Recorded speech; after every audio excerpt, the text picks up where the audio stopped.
Bom, pessoal, então continuando aqui a aula, agora as aplicações na física, né, como a gente viu, né, no início da parte um desse vídeo, né, na física a gente vai usar a simetria da lei dos cossenos para conseguir resolver vetores que eles não têm ângulo de 90 graus entre eles, né? Então, se eu tiver um vetor nessa direção e um vetor horizontal, por exemplo, a resultante deles, né, eu deveria, uma resultante comum, a gente faz a soma de A com B. Só que aqui eu não consigo fazer isso porque eles estão em direções completamente diferentes. Esse aqui tem uma direção horizontal, mas o outro ele não dá para definir nem que é vertical.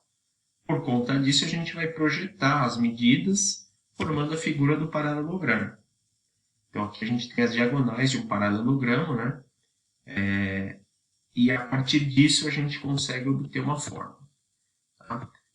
Só para a gente perceber uma diferença, a fórmula para a física ela vai envolver duas forças, né, F1 e F2, que tem um ângulo aqui formado entre elas que é diferente de 90, ele é menor ou maior do que 90, dependendo, né, da força. E para conseguir resolver problemas assim, a gente vai usar essa simetria do paralelogramo.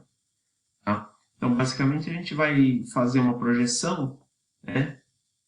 Eu vou projetar essa medida F1, por exemplo, aqui, e aí eu vou ficar com uma projeção F2, F1' e resultante. Da mesma forma que eu posso projetar o F2, então eu ficaria com outro triângulo de vetores, onde é a resultante, o F2' e o F. Tá? Por conta disso, a gente vai, utilizando a mesma simetria que nós deduzimos ali no início da aula, a gente pode chegar a essa forma. A força resultante, né, o R aqui, ele é a raiz da força 1 ao quadrado, mais a força 2 ao quadrado, mais duas vezes a força 1 vezes a força 2, vezes o cosseno de alfa, né, o ângulo que vai se formar aqui nesse pedaço. Agora, o que é interessante é que quando você calcula a resultante de vetores perpendiculares, certo? Se o ângulo aqui fosse 90 graus, né? Qual que é o cosseno de 90? O cosseno de 90 ele é zero, né? Então, toda essa parte da fórmula aqui ela é cancelada. Então, eu ficaria só com f1 ao quadrado mais f2 ao quadrado raiz. Então, sim, né, o vetor perpendicular ele é um caso particular dessa projeção em paralelogramo. Tá? Se a gente for projetar dois vetores perpendiculares, ele vai formar um triângulo, um quadrado. Né? Então, é um caso extremamente particular. Vamos ver alguns exemplos para facilitar o entendimento aqui. Então, aqui eu estou te dando um vetor de 17 newtons, né? E outro vetor de 28 newtons, que estão separados aí por um ângulo de 66 graus. Então, eu peço para vocês calcularem a força resultante. Para calcular a força resultante aqui, eu vou usar a questão de simetria. Existem duas formas, né, da gente calcular essa força resultante. Uma seria o método gráfico. Então eu vou tentar fazer aqui por cima, só para demonstrar para vocês. Eu teria que fazer uma projeção desse lado, né, para cá, desse jeito. Da mesma maneira, eu vou fazer a projeção do lado aqui de baixo, tentando acompanhar a mesma linha. Então, o método gráfico para resolver esse problema seria esse. Então, eu fiz aqui, vou deixar mais grosso aqui a linha para vocês perceberem.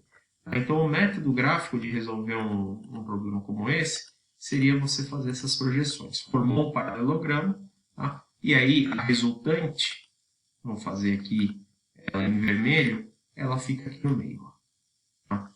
Ligando as pontas aqui. Então, eu poderia calcular essa resultante. Né? Na verdade, a gente quer calcular essa resultante aqui. Então, esse é o método gráfico. O método gráfico ele vai exigir que você saiba fazer essa projeção. Usando uma reguinha, você vai conseguir deixar a mesma inclinação que tem nesse lado, e aqui essa projeção você puxa, pode pegar a régua e puxar para o lado de cima. Agora, algebricamente, para a gente calcular esses vetores, eu vou usar a nossa equação, Aqui, a força resultante ao quadrado.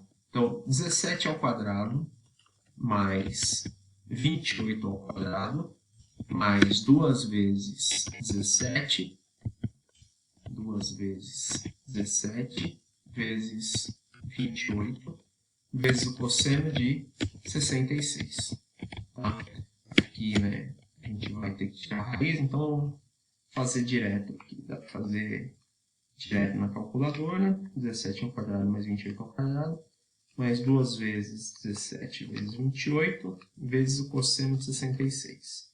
Então, isso aqui, dá 1460,21. Vou tirar a raiz disso, Vou tirar a raiz de 1460,21 e chegar em 38,21 newtons. Essa seria a força resultante nesse problema. Tá? O que a gente percebe? Aqui a gente tem só estou fazendo de novo para conferir.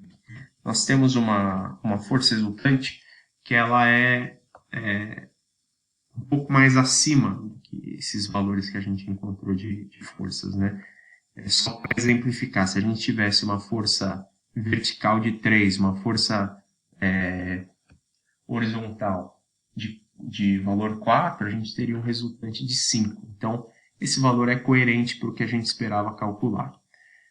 O próximo exemplo,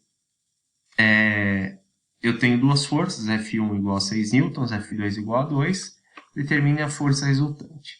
De novo, se eu fosse fazer o método gráfico, eu ia ter que pegar esse pedacinho aqui e projetar para cá. E aí eu teria que fazer a mesma coisa, para esse outro pedaço de cá. Então, eu projeto e puxo de assim. Essa figura ela fica mais esquisita por conta do tamanho dos vetores. A gente vai perceber aqui, como eu tenho um vetor que é muito pequeno em relação ao outro, a gente vai perceber algo curioso quando fizermos o cálculo algébrico. Então aqui, força resultante ao quadrado é igual a 6 ao quadrado mais 2 ao quadrado mais 2 vezes 6 vezes 2 vezes o cosseno de 45. Então, fazendo direto aqui na calculadora, 6 ao quadrado mais 2 ao quadrado mais 2 vezes 12, vezes o cosseno de 45, e dá 56,97. E aí eu vou tirar a raiz disso aqui e dá 7,54. 7,55 newtons. Então, o que a gente percebe? A gente vai perceber que essa resultante, se a gente fizer ela aqui, essa resultante ela está bem próximo aqui ao valor do vetor de 6, O vetor 6 ele era o maior vetor que eu tinha envolvido aí. E o valor dele, 7,55, ele está bem próximo, a esse valor. A gente tem resultante dessa forma. O que é um indício que quando a gente tem um dos vetores muito maior do que o outro, a resultante aproxima-se do valor maior. Se eu diminuísse, se esse cara fosse 1, a gente ia perceber ainda mais proximidade.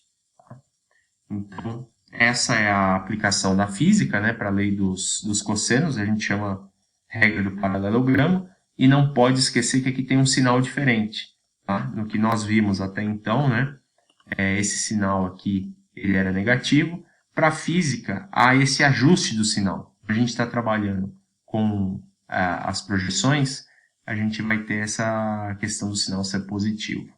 Beleza? Então, gente, muito obrigado a todos, até mais.